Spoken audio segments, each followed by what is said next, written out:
નમસ્કાર મિત્રો, તમારું સ્વાગત છે અમારી અનોખી મુલાકાત યુટ્યુબ ચેનલમાં. અમે તમને લઈ જઈએ છીએ અનેક પૌરાણિક ભાતીગળ અને સાંસ્કૃતિક જગ્યાઓ, સંસ્થાઓ અને મંદિરો અને મેળાઓમાં. તો આજે અમે તમને લઈને આવ્યા છીએ પાટણ જિલ્લાના હારીજ તાલુકાના અડિયા ગામે, જે ગામ નહીં પણ એક વિકસિત ગામ તરીકે પ્રસિદ્ધ છે. તો ત્યાં ભરાય છે શ્રાવણ મહિનાની અમાસના દિવસે એક સરસ મજાનો ભાતીગળ મેળો. તો મારી પાછળ તમે જોઈ રહ્યા છો, તો અમે તમને એ મેળામાં તમે લઈને આવ્યા છીએ અને તમને કરાવીએ મહાદેવજીના સુંદર દર્શન અને કરાવીએ આખો મેળાની ટૂર. તો બન્યા રહો અમારી સાથે આવી મેળાની સરસ મજાની મજા માણવા માટે.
તો મિત્રો, આપણે આવી ગયા છે મેળામાં. અને મેળાની મજા તો એક એવી હોય છે કે કોઈ પણ સંજોગો હોય, પણ જ્યાં ભાતીગળ મેળો અને લોક મેળો હોય તો થાય. તો તમે પાછળ મારી પાછળ જોઈ શકો છો કે કેટલી જનમેદની ઉમટી. તો ચલો તમને આગળ બતાવીએ સરસ મજાના માહોલ. તમે જોઈ શકો છો કે જનમેદની ઉમટેલી છે અને સરસ મજાના નાના મોટા સ્ટોલ આવેલા છે. તમે જોઈ શકો છો આ બાજુ પાનના ગલ્લા, બંગડીઓ, બોરિયા અને જે સરસ મજાના કટલરીના સ્ટોલ ચાલુ થઈ ગયા છે. અને તમને બતાવી દઈએ હવે આગળ કેવા સરસ મજાના માહોલમાં આ લોકમેળાની મજા જ એવી હોય છે. જે મંદિરમાં જવાની રસ્તાની પણ અમે ડાયરેક્ટ આવી ગયા મેળામાંથી. પણ આ જે શરૂઆત છે ને મંદિરના જવાની છે, તો આપણે તમને બતાવી દઈએ આખા મંદિરમાં જવાનો રસ્તો. અને ત્યાં પણ કેટલી ભીડ છે એ બી તમને બતાવી દઈએ. વચમાં અમને જોવા મળી સરસ મજાની ઘડિયાળ, અને ઘડિયાળોને ભાવ પણ સરસ મજાના હતા, પણ અમારે લેવા નથી એટલે વાંધો નહીં, અમે ખાલી જોઈને જ પછી આગળ નિહાળી ગયા. આગળ જતા હતા ત્યારે અમને જોવા મળી જાય સરસ મજાના બાંસુરી અને પાવા, કે જે હવે આજકાલના મેળામાં જોવા નથી મળતા, પણ અત્યારે અમને એ જોવા મળી ગયા છે. મેળામાં આપણે જઈએ એટલે કોઈ મળે ના મળે, પણ એ કહેવાય ને કે ઘૂઘરો મળે, કેમ કે અનાદિથી જ્યારે મેળા ભરાય ને ત્યારે ઘૂઘરાનું પ્રખ્યાત છે. કહેવાય છે કે બંગડી લીધીને ભાડા ના ખૂટે, એવું આપણે ગુજરાતી ગીત છે. આ મેળામાં એવી સરસ મજાની ભાડાના ના ખૂટે ને એવી બંગડીઓ મળે છે. મિત્રો, આપણે હવે મંદિરને જે કોટ બનાવેલો છે, કોટ જોડે પહોંચી ગયા છીએ. અને હવે તમને બતાવી દઈશું આખી મંદિરનો અંદરનો નજારો, કે કેવી પબ્લિક છે અને કેવી ભીડ છે. તો તમે આ જોઈ શકો છો સરસ મજાનો શેડ બનાવેલો છે, મંદિર છે. અને મંદિરની એક્ઝેક્ટ સામે આ કોટ જેવું બનાવેલો છે, ચબૂતરો, જે આપણે ટાવર કહેતા ચબૂતરો 2 કહેવાય. તો એવું સરસ મજાનું બનાવેલું છે. તો તમને બતાવી દઈએ આખા મંદિરનો નજારો, અને તમે પબ્લિક પણ જોઈ શકો છો. તો મિત્રો, આ જે રસ્તો તમને બતાવી રહ્યા છે, રસ્તેથી અમે એન્ટ્રી લીધી હતી.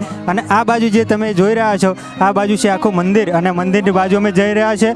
અને સરસ મજાની મેદની ઉમટેલી છે. તો તમે જોઈ શકો છો કે મેળાનો આ જ મજા વધારે હોય છે. તો મિત્રો, આપણે મેળામાંથી આખો મેળો પસાર કરી અને આવી ગયા છે મંદિરના ગેટે. તો મંદિરના ગેટથી અંદર જઈ મહાદેવજીના સરસ મજાની મૂર્તિના દર્શન કરીશું, અને પછી તમને બતાવીશું આખા મેળાનો જે બાકી રહી ગયેલો આખો માહોલ. તો તમે જોઈ શકો છો સરસ મજાનો મંદિરનો ગેટ છે, અને મંદિરની ગેટની સામે સરસ મજાની બધી જનમેદની ઉમટેલી છે.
કહેવાય છે કે કોઈ પણ લોકમેળો હોય તો લોકમેળો લોક થકી જ થતો હોય છે. તો તમે જોઈ શકો છો અમે આવી ગયા અડિયાના જે દુધેશ્વર મહાદેવ છે તો ત્યાં મંદિરે આવી ગયા. તો મંદિરના ઉપર ચડી અને અમે મેળાનું જોયું કે ભાઈ કેટલો મેળો ભરાણેલો છે. તો મંદિરના મેળાની વચ્ચોવચ્ચ જે કહેવાય આપણે ચબૂતરો છે તો ચબૂતરાથી અમે જોયું કે ઓહો આટલો બધો મોટો મેળો ભરાણેલો છે. તો તમે જોઈ શકો છો હજારોની સંખ્યામાં નહીં પણ લાખોની સંખ્યામાં અહીં પબ્લિક ઉમટી છે. અને કહેવા જઈએ તો ક્યાંય પગ મૂકવાનો પણ જગ્યા નથી, એટલી બધી પબ્લિક ઉમટી જ રહી છે. અને સવારથી આ મેળો એકદમ લોકમેળો જે ભરપૂર છે એ લોકો આવી ગયા છે. અને સરસ મજાના અવનવા સ્ટોલ, અવનવી વસ્તુઓ, કોઈ ખાણીપીણીની હોય, દાબેલી, પકોડી જેવી અવનવી વસ્તુઓથી આ મેળાનું જે હર્યુંભર્યું થઈ ગયું છે. અને નાના છોકરાઓ માટે રાઈડો, ચકડોળો અને હોડીઓ જેવી અનેક પ્રકારની રાઈડો છે. અને કહેવામાં આવે છે કે બધી જગ્યાએ મોસ્ટ ઓફ ઝઘડાને એવું થતા હોય છે, પણ આ એક એવો મેળો છે કે ક્યારે પણ એ ઝઘડા થતા નથી. તો મિત્રો દુધેશ્વર મહાદેવના જે દુધેશ્વર નામ પડ્યું અડિયામાં, તો એ કઈ રીતે પડ્યું એ આપણે જાણીએ અડિયાજ ગામના એક રહીશ દ્વારા. તો સ્વાગત છે તમારું અમારી અનોખી મુલાકાત યુટ્યુબ ચેનલમાં. તો આ મહાદેવજીનો મેળો ભરાય છે અને દુધેશ્વર મહાદેવ કઈ રીતે નામ પડ્યું તો એમનો ઇતિહાસ અને થોડી માહિતી અમને જણાવો. આજથી 500 વર્ષ પહેલાં અહીંયા એક ગાય ચરતી હતી. એ ગાય રબારી અને સુથારની હતી, ચંદ્રુમણા ગામની. તો ગાય રોજ સાંજે એ એક વખડા નીચે ચરી જતી હતી અને પછી ગામમાં રોજ સુથાર એને ઉઘરણી કરતો હતો કે ભાઈ મારી ગાય કેમ દોવા દેતી નથી. તો ચંદ્રુમણા ગામના વડીલો અહીંયા સ્થળ ઉપર મુલાકાત કરવા આવ્યા ત્યારે વખડામાં એક શિવલિંગ હતું. શિવલિંગ ખોદ્યું અને ત્યારે સાબિત થયું કે આ તો સ્વયંભૂ દુધેશ્વર મહાદેવ છે. અને આજથી 500 વર્ષ પહેલાં આ સ્વયંભૂ મહાદેવ અહીંયા પ્રગટ થયેલા હતા. બાજુમાં ગુરુ ગેડાગીરી મહારાજની અહીંયા જીવન સમાધિ પણ છે. એમના તપોબળથી અહીંયા લોહીની અને દૂધની ધારા પણ બંધ કરવામાં આવેલી હતી. અને સયાજીરાવ ગાયકવાડને પુત્ર ન થતાં એમને મહાદેવજીની બાધા રાખેલી. અને આ સમગ્ર મથનો જીર્ણોદ્ધાર એ સયાજીરાવ ગાયકવાડે કરેલો હતો એમને પુત્ર આવવાથી.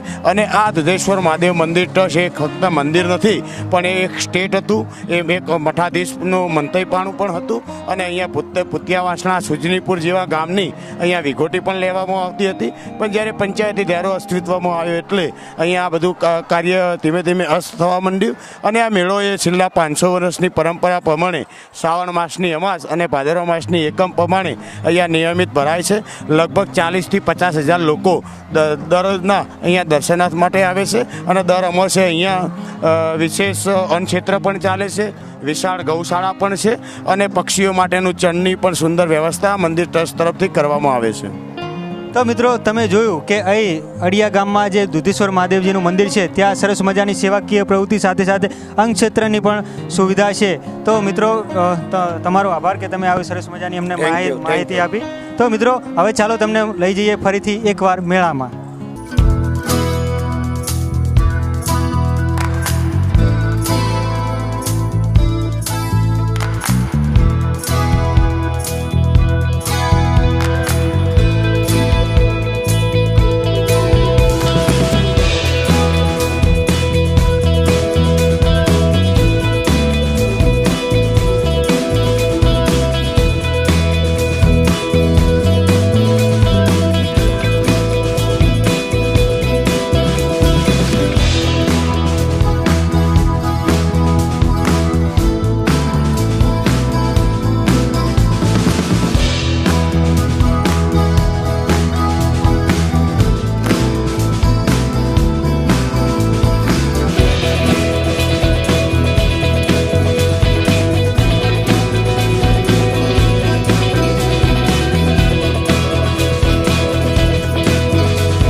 મેળાની મજા જ કંઈક એવી અનેરી હતી કે જ્યાં ના રોકાવું હોય ત્યાં પણ રોકાવાનું મન થઈ જાય, કારણ કે એટલો અદ્ભુત નજારો હતો મેળાનો.